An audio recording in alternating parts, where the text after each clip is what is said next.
She just wanted to fill up her car. No stage. No fans. Just sunlight, gasoline, and silence. But when two men approached her, loud, aggressive, full of themselves, the silence turned into danger.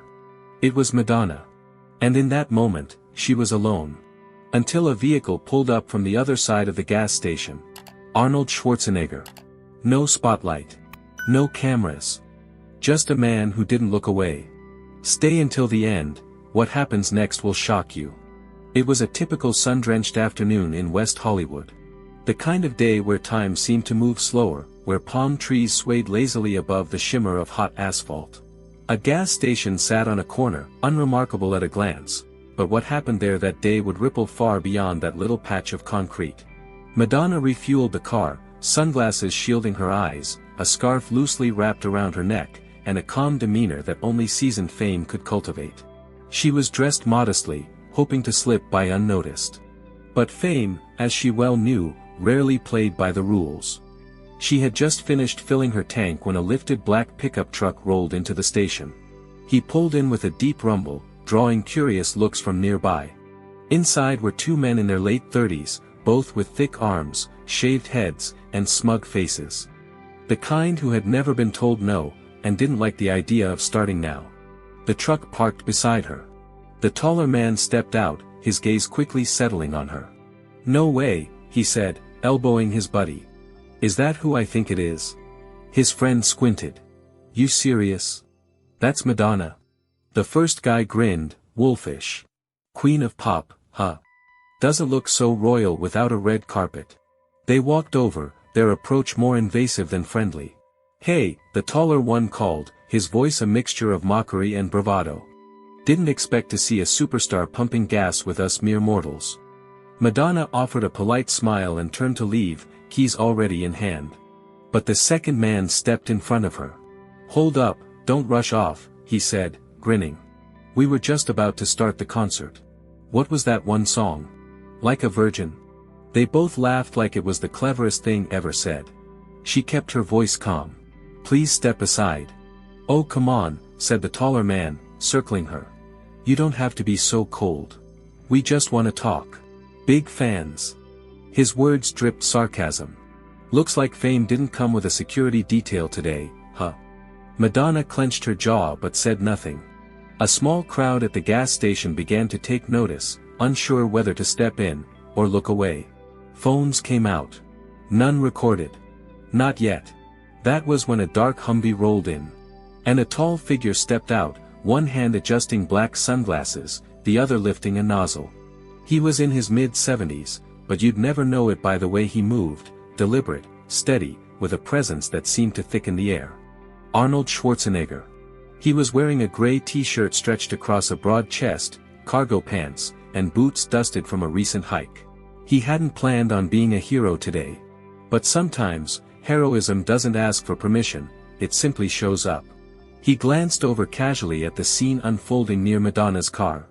The moment he saw her, cornered by the two men, his expression hardened, like a soldier recognizing a battlefield. Arnold didn't move immediately. He placed the nozzle into his tank, pressed the button, and let the gas flow. Then, in a calm, almost unnoticeable way, he walked toward her. The taller man turned to see Arnold approaching and let out a scoffing laugh. "Hold up," he said to his buddy. "Is that?" The second man squinted. "No way. That's Schwarzenegger." Arnold stopped a few feet away, his voice low and deliberate. "Is there a problem here?" The taller man puffed out his chest. "Nah, just saying hello to a fan. Didn't know we needed a permission slip from the Terminator." Madonna exhaled, her eyes locking onto Arnold's. A silent thank you passed between them. Arnold's tone remained calm. "I think she'd prefer to be left alone."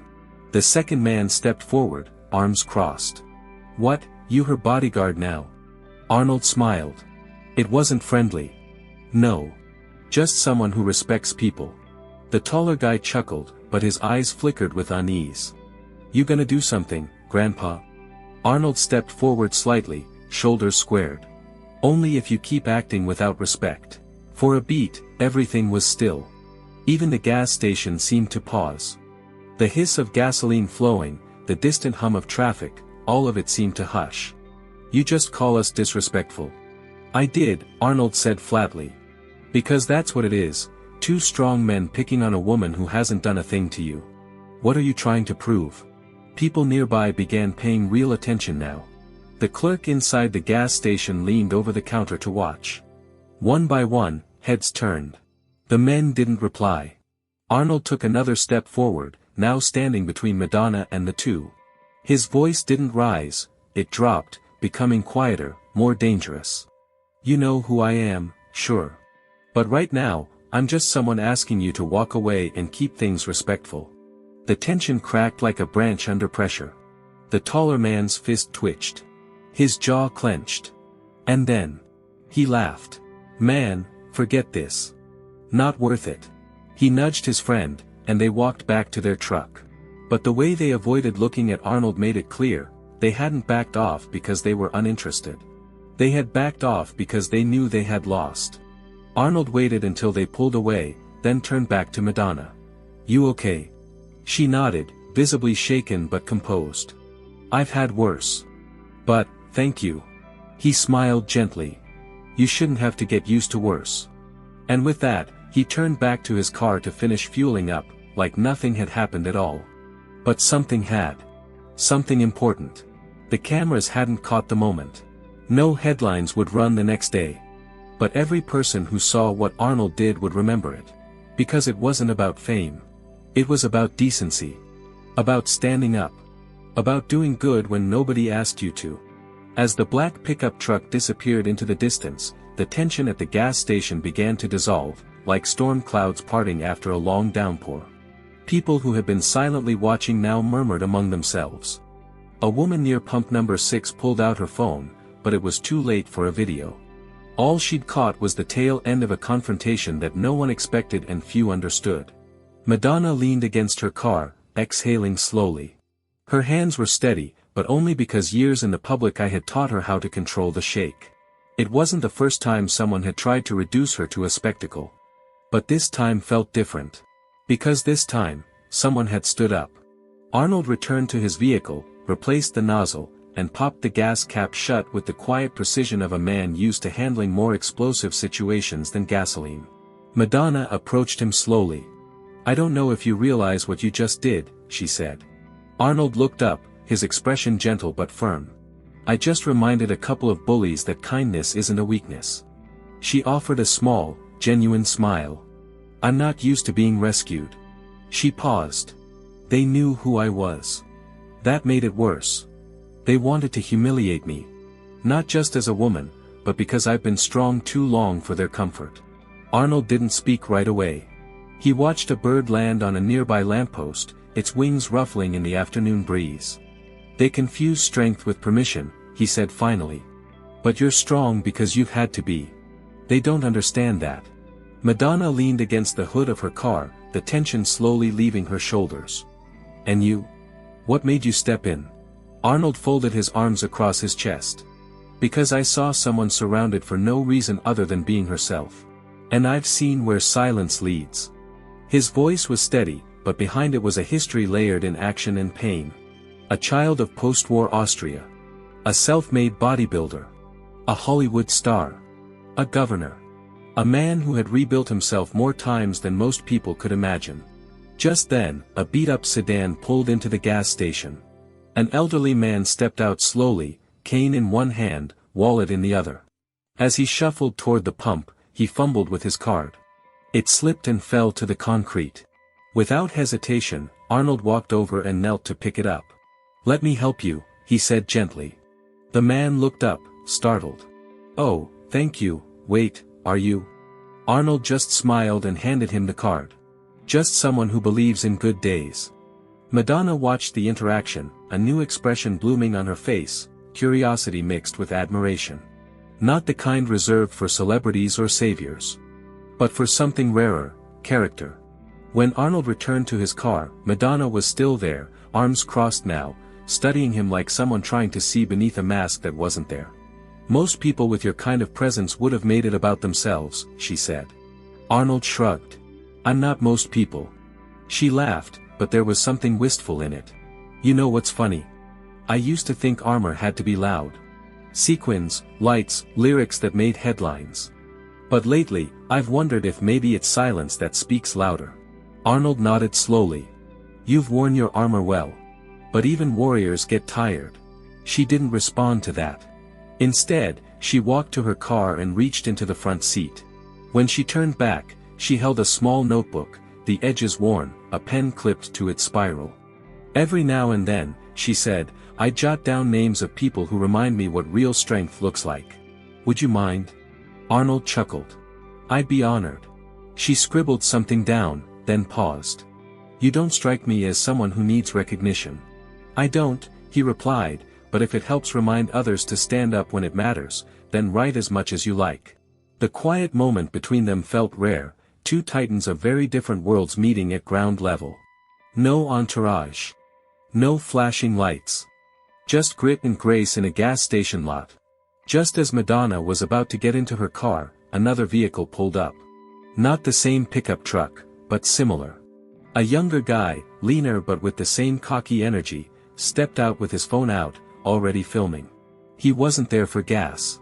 Yo, he shouted. Is that Arnold and Madonna? They both turned. He grinned and pointed his phone. You guys just out here hangin'? This for a movie or something? Arnold's face remained unreadable. No movie, he replied. Just a lesson. The kid laughed. What kind of lesson? Madonna didn't flinch. That kindness isn't weakness. And decency doesn't need an audience. The kid looked confused. Whatever, he muttered, and turned away. Arnold watched him go. They only understand noise. But maybe someday, they'll remember silence, too. Madonna nodded slowly. You ever think some people just don't change? I think, Arnold said carefully, that if we stop believing they can, we lose something important. He glanced at her. And I've never liked losing. She smiled again, wider this time. You know, if you're ever looking for a duet partner, I think we'd sound great. Arnold grinned. As long as I don't have to sing. They both laughed. Moments later, she climbed into her car. Thank you again. For everything. Arnold nodded. Stay strong. Stay you.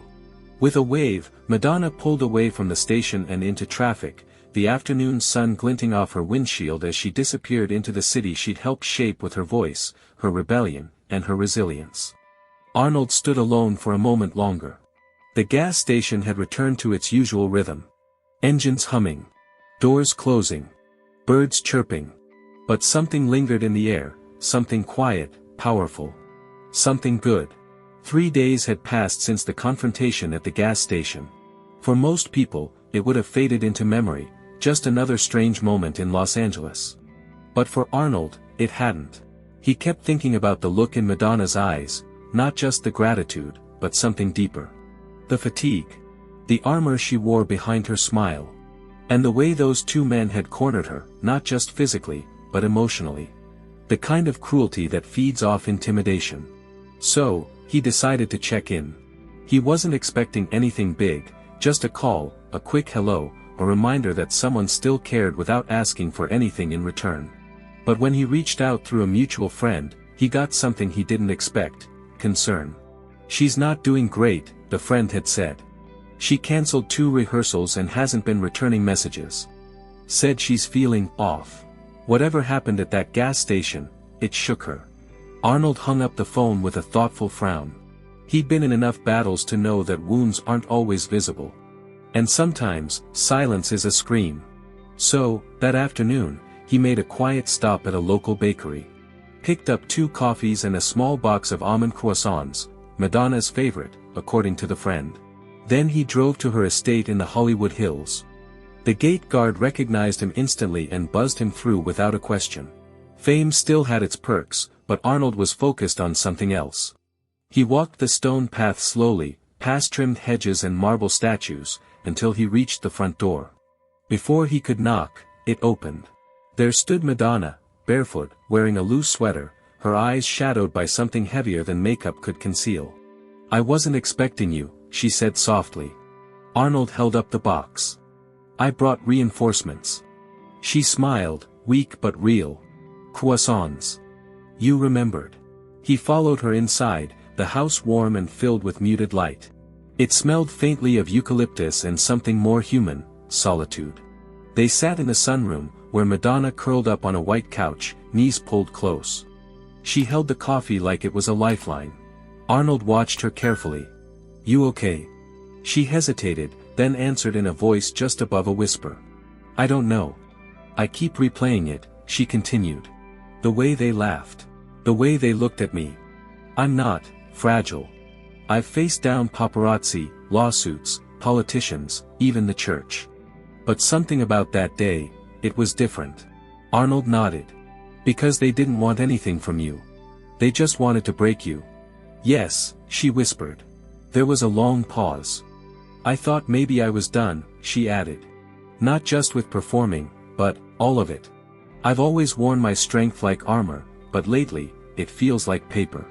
And I keep asking myself, was I ever as strong as I thought I was? Arnold leaned forward. Let me tell you something. When I was 15, there was a kid in my village who used to throw rocks at me because I was different. I was obsessed with lifting weights. I had dreams no one understood. He'd laugh every time I walked by with my barbell. Madonna looked at him curiously. And one day, Arnold continued, I dropped the weights and walked up to him. I didn't hit him. I didn't yell. I asked him why. You know what he said? She shook her head. Because you look like you're going somewhere, and I'm not. Madonna blinked. That's honest. Arnold nodded. The world doesn't hate you because you're weak, Madonna. It challenges you because your strength reminds people of what they could be, but aren't. She sat with that for a moment, eyes glistening. Arnold took a sip of his coffee, then added, but even strength needs to rest. Even giants sit down. The silence that followed was thick with meaning. And then, her phone buzzed. She ignored it at first, until it buzzed again. And again. She finally checked it, her face going pale. Arnold sat forward. What is it? She turned the phone to him. A video. Blurry. Shot from a distance. But unmistakable. It was the gas station. The moment the two men approached her. Their voices weren't audible, but the aggression was clear. And then came the worst part, the comments section. Drama queen. Probably staged. She looks weak. Where's the security? Guess she's not important anymore. Arnold's face hardened. But that wasn't all. He scrolled further, and found something else. A post by one of the men. A selfie taken shortly after they drove off, captioned, just made Madonna squirm. Where's her big comeback now? Arnold handed the phone back, jaw tight. They're trying to discredit you in front of others, he said. They're succeeding, she replied, voice hollow. No, he said, voice rising ever so slightly. They're not. Because you're still here. You're still standing. Madonna looked down. For how long? Arnold stood up. That depends. On what? On whether you want to just survive this, or turn it into something bigger. She looked up at him, eyes narrowing in confusion. You think I should respond? I think you should reclaim it. Madonna sat straighter now. How? Arnold smiled. Do what you've always done. Use your voice. Show the world that no one, no matter how loud, how cruel, or how viral, gets to decide your worth. She considered this, her fingers tightening around the coffee cup. Then she asked, would you stand with me? Not just that day, but for this? Arnold didn't hesitate. Always. 2 days later, a video hit the internet. But this one wasn't taken from behind a gas station shelf or through the cracked screen of a phone. This one was different. It opened on a simple white room. Clean, quiet. A single stool in the center. The camera zoomed in slightly, and then, there she was. Madonna. No makeup. No flashy lights. No entourage. Just her voice.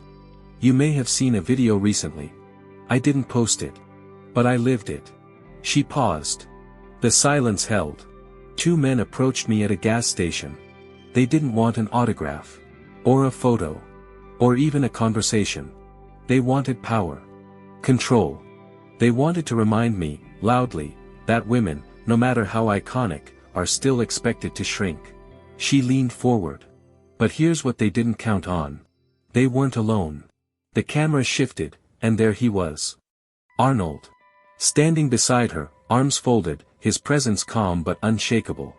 "I didn't intervene because of who she was," he said. "I stepped in because of what was happening. Because being strong doesn't mean staying silent. It means using your strength when others can't. You don't need to be famous to deserve respect," Madonna added. "You don't need to be young, male, or unafraid to deserve to be safe." The video cut to a close-up. "This isn't about me," she said.